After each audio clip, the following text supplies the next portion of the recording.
Hello students, welcome back to Alchemist Education Center for class 10th board preparation.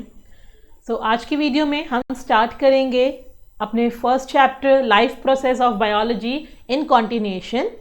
So let's start and please share this video to your friends also जो भी 10th class में है, जो board के लिए prepare कर रहे हैं. हम स्मॉल वीडियोज़ बनाते हैं आप सभी के लिए ताकि आपका रिविजन कंटिन्यूएशन में रहे और आपकी जो प्रिपरेशन है वो और इजीली बूस्ट अप हो सके. सो let's start with the questions. आज की क्लास का क्वेश्चन, लास्ट क्लास में आप सभी से एक क्वेश्चन किया था हमने, जो डिस्कस किया था और मैंने कहा था कि अगली क्लास यहीं से स्टार्ट होगी. ग्लूकोज का फेट क्या होता है? क्वेश्चन है what are the different ways in which glucose is oxidised to provide energy in various organism.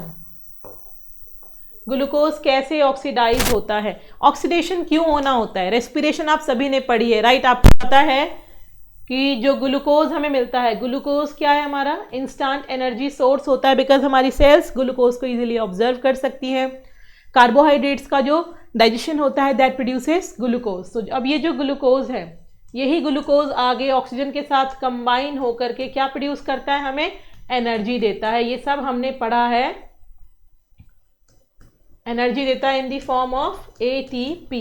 इसी प्रोसेस को हम रेस्पिरेशन कहते हैं, ये हमें पता है. मगर जो ग्लूकोज है, क्या सारे ऑर्गेनिज्म ऑक्सीजन के प्रेजेंस में ही ग्लूकोज को यूज कर पाते हैं, एनर्जी प्रोड्यूस करा पाते हैं? नहीं. आपके बुक में एक टेबल है जो बहुत इंपॉर्टेंट टेबल है विद इन दी रेस्पिरेशन की. जो ग्लूकोज है अगर उसको ऑक्सीजन नहीं मिला तो क्या होगा? जब हमारा फर्मेंटेशन होता है. फर्मेंटेशन किस केस में होता है? जब हमारा ऑक्सीजन की कमी होती है, ऑक्सीजन एब्सेंस रहता है. सो जो ग्लूकोज है that can undergo aerobic respiration and anaerobic respiration. So quickly have a look at this table. This is the very very important table of your book. ये क्वेश्चन बहुत इंपॉर्टेंट है. Glucose जो हमारा होता है वो एक 6 कार्बन मॉलिक्यूल होता है. आप सबको इसका फॉर्मूला पता होना चाहिए. C6H12O6 6 carbon molecule. जब ये किसी ऑर्गेनिज्म के साइटोप्लाज्म में होता है तो वो एक 3 कार्बन मॉलिक्यूल में कन्वर्ट होता है जिसको हम कहते हैं पायरुवेट. क्या कहते हैं? Pyruvate 3 carbon molecule. और ये सभी में होता है, ऑल दी ऑर्गेनिज्म. ऑल क्यों लिख रही हूं मैं यहाँ पे? चाहे एरोबिक है या एनारोबिक है, ये प्रोसेस सब में होना है कन्वर्जन का, पायरुवेट में कन्वर्जन. अब यहां से 3 ऑप्शन होते हैं ग्लूकोज के पास. एक, जब ऑक्सीजन नहीं है, जैसे कि हमारे ईस्ट के अंदर होता है, इसे हम कहते हैं फर्मेंटेशन.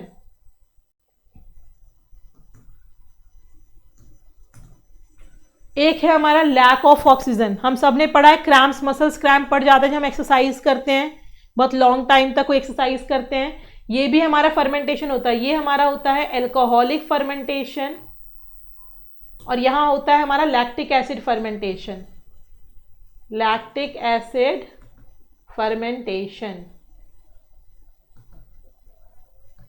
स्टूडेंट्स आपको ध्यान देना है, यहां ऑक्सीजन प्रेजेंट है ही नहीं और यहां ऑक्सीजन की कमी है. जैसे जब हम एक्सरसाइज करते हैं हमें ज़्यादा एनर्जी की रिक्वायरमेंट होती है तो हमारी ब्रीदिंग रेट उस टाइम हाई हो जाती है, राइट? रीजन बीइंग हमें ज़्यादा ऑक्सीजन चाहिए. मगर जब डिमांड पूरी नहीं हो पाती है उस केस में जो हमारा पायरुवेट होता है that undergo lactic acid fermentation. और जब हमारा ऑक्सीजन प्रेजेंट होता है तो उस केस में हमारा एरोबिक रेस्पिरेशन होता है माइटोकॉन्ड्रिया के अंदर. तो ये टेबल बहुत इंपॉर्टेंट टेबल है. आप सभी को टेक स्क्रीनशॉट्स और मार्क इन योर बुक्स. आप सभी के एनसीईआरटी के अंदर टेबल गिवन है. एब्सेंस ऑफ ऑक्सीजन में क्या होगा? फर्मेंटेशन होगा, एल्कोहलिक फर्मेंटेशन. ईस्ट में होता है, ये एग्जाम्पल ईस्ट है जहां बनता है आपका ethanol, carbon dioxide and energy. Ethanol, carbon dioxide and energy. Ethanol is alcohol, इसीलिए इसको एल्कोहलिक फर्मेंटेशन कहते हैं. मसल सेल्स में जब एनर्जी की रिक्वायरमेंट ज्यादा होती है, लैक ऑफ ऑक्सीजन होता है, तो उस टाइम पे हमारा लैक्टिक एसिड फर्मेंटेशन होता है जहां बनता है हमारा लैक्टिक एसिड और एनर्जी. जब ऑक्सीजन प्रेजेंट होता है, जो अभी आप और मैं नॉर्मल ब्रीदिंग कर रहे हैं, उस केस में क्या होता है? हमारा carbon dioxide plus water plus energy बनता है. ये बहुत इंपॉर्टेंट टेबल है, बार बार मैं आपको कह रही हूँ, यहाँ से क्वेश्चन आना ही आना होता है. सो आई होप आपको ये समझ में आ गया होगा what are the 3 different way under which glucose can be oxidized और glucose can be utilized. Fate of glucose कहते हैं इसे. Next question, a student sets up an experiment to study human respiration, ये भी आपका रेस्पिरेशन से related question है। Using lime water test, lime water test किस किस के स्कूल्स में लैब में आप सबने किया है, मोस्टली सभी ने किया होगा, मैं रिवाइज करा देती हूँ। जब भी कभी लाइम वाटर में CO2 मिलता है तो lime water turns milky, it turns milky. White precipitate आपका ट्रांसल्यूसेंट जैसा आपका सब्सटेंस वो एक बन जाता है जहां आपको स्मोकी स्मोकी अपीयरेंस आता है। Using lime water test tube and a straw, lime water is colourless in the absence of CO2, जब CO2 नहीं होता तो कलरलेस होता है और मिल्की हो जाता है CO2 के प्रेजेंस में। स्टूडेंट ने क्या करा, it fills a freshly prepared lime water, एक फ्रेशली प्रिपेयर्ड लाइम वाटर लिया in a test tube and blows यानी कि वो उसमें क्या कर रहा है बच्चों, फूंक मार रहा है। हम जैसे स्ट्रॉ से फ्रूटी पीते हैं वैसे अगर हम वापस से फ्रूटी में डालते क्या बबल्स आते हैं ना उसके अंदर। अब हुआ क्या, air through straw into the lime water and it was observe that the solution turns cloudy, और जब उस बच्चे ने क्या करा, इसमें ब्लो किया तो it turns cloudy, lime water turns cloudy. अब इससे आपको क्या पता चल रहा है, ये तो बहुत आसान सा क्वेश्चन है, पूरी आपको इंफॉर्मेशन गिवन है। लाइम वाटर क्लाउडी कब होता है, जब हम CO2 को उसमें ऐड करते हैं और जब हम ब्लो कर रहे हैं यानी हम एक्सहेल कर रहे हैं, और लाइम वाटर मिल्की हो रहा है यानी हम एक्सहेल आउट क्या कर रहे हैं, कार्बन डाइऑक्साइड कर रहे हैं। So let's see which option is correct. What can be evaluated from this observation? Option A, oxygen is exhaled during respiration, glucose is produced during respiration, carbon dioxide is exhaled during respiration, water vapors are produced during respiration। तो ये oxygen is exhaled तो नहीं हो रहा है, glucose is produce, ये तो बहुत ही बेतुका सा ऑप्शन है, इसको आप पहले ही कट कर दोगे। वाटर वेपर्स आर प्रोड्यूस्ड, ये भी कट हो जाएगा। कार्बन डाइऑक्साइड इज एक्सहेल, क्या समझ में आया आपको, अगर लाइम वाटर मिल्की हो रहा है तो ऑक्सीजन का वहां कोई रिलेशन नहीं है, वहां रिलेशन है हमारा कार्बन डाइऑक्साइड का। So this is your correct option, option C. Moving ahead, what are the components of transport system in human being. Transport system, आपने मल्टीपल सिस्टम पढ़े हैं लाइफ प्रोसेस के अंदर, राइट। डाइजेस्टिव सिस्टम पढ़ा है आपने, respiratory system पढ़ा है आपने, सर्कुलेटरी सिस्टम पढ़ा है, एक्सक्रीटरी सिस्टम पढ़ा, राइट। तो अब यहाँ ट्रांसपोर्ट क्या है जो ट्रांसपोर्ट कराता है पूरी body, what is the transporting medium of your body. Very easy question, very important question to blood, right. यानी यहाँ जो बात हो रही है वो ब्लड वाले सिस्टम की बात हो रही है, यानी कि हम यहाँ से कंक्लूड कर सकते हैं कि यहाँ हमें किसका पता रखना है, सर्कुलेटरी सिस्टम, सर्कुलेटरी सिस्टम की यहाँ बात हो रही है। स्टूडेंट्स, बहुत छोटे छोटे वीडियोस में आपकी बहुत सारी चीज़ें कवर होंगी, ऑलमोस्ट सब कुछ कवर होगा आपका। आपको करना क्या है, बस टाइमली आपको देखना है ताकि आपके सारे कंसेप्ट रिवाइज होते रहें, आपको पता भी नहीं चलेगा, बहुत स्मॉल स्मॉल वीडियोस में आपके सारे कंसेप्ट रिवाइज हो गए and you are doing very well in your boards.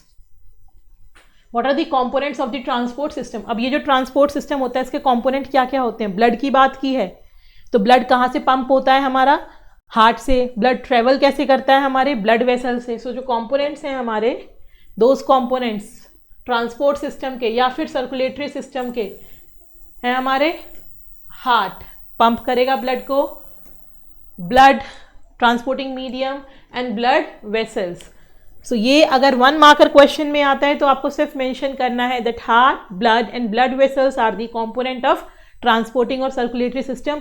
मगर अगर यही सेम क्वेश्चन आपका 2 मार्क में या 3 मार्क्स में आता है then you have to elaborate the functions. तो अब इनके फंक्शंस क्या है, हार्ट क्या करता है, it pumps oxygenated blood through out the body and it receives deoxygenated blood from the various body parts. And अब जब डीऑक्सीजनेटेड ब्लड आता है तो ब्लड उसको वापस से हार्ट हमारा लंग्स तक भेजता है टू गेट ऑक्सीजन।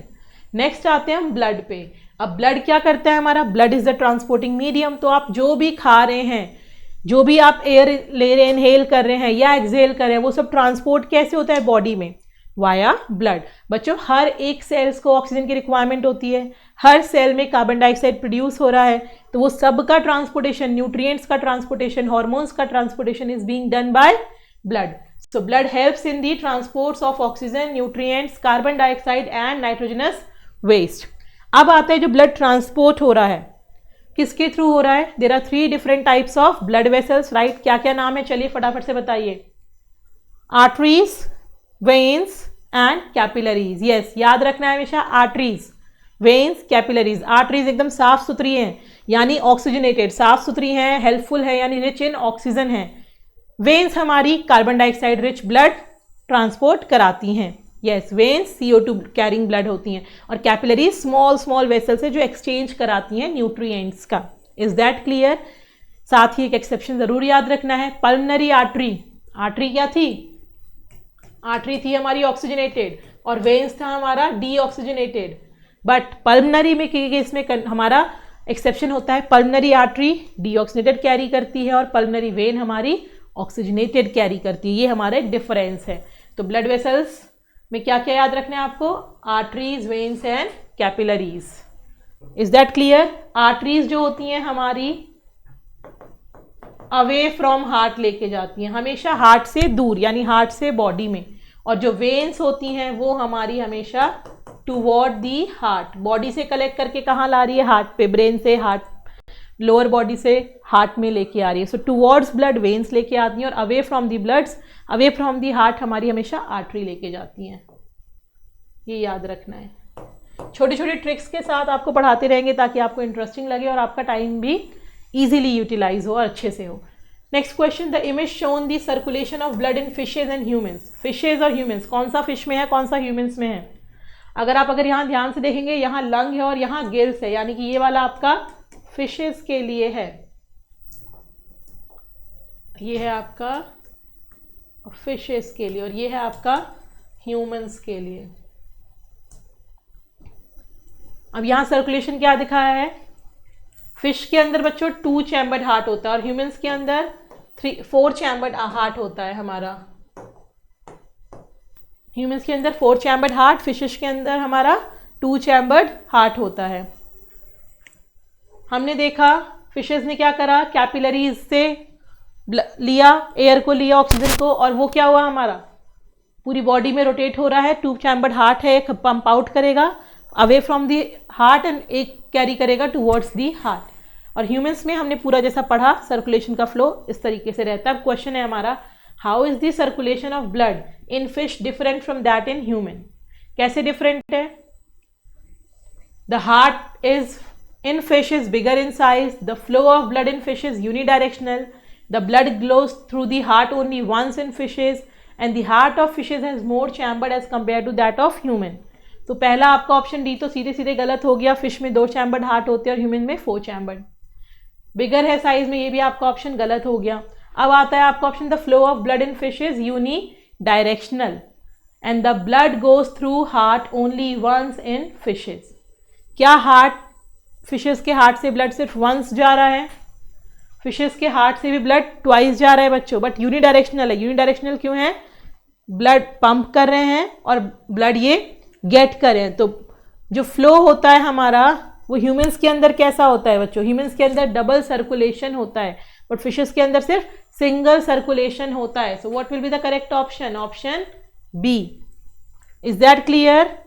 फिशेस के अंदर ओनली सिंगल सर्कुलेशन होता है, heart to body, body to heart, एक सिंगल साइकिल है।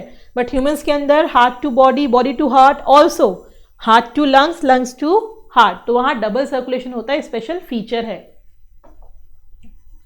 Next question, respiratory structures of 2 different animals, a fish and a human being are as shown। यहाँ भी respiratory structure की बात करी है। फिशेज में हमारा गिल्स और ह्यूमंस में हमारी एल्वियोलाई है। Alveoli are present in the lungs।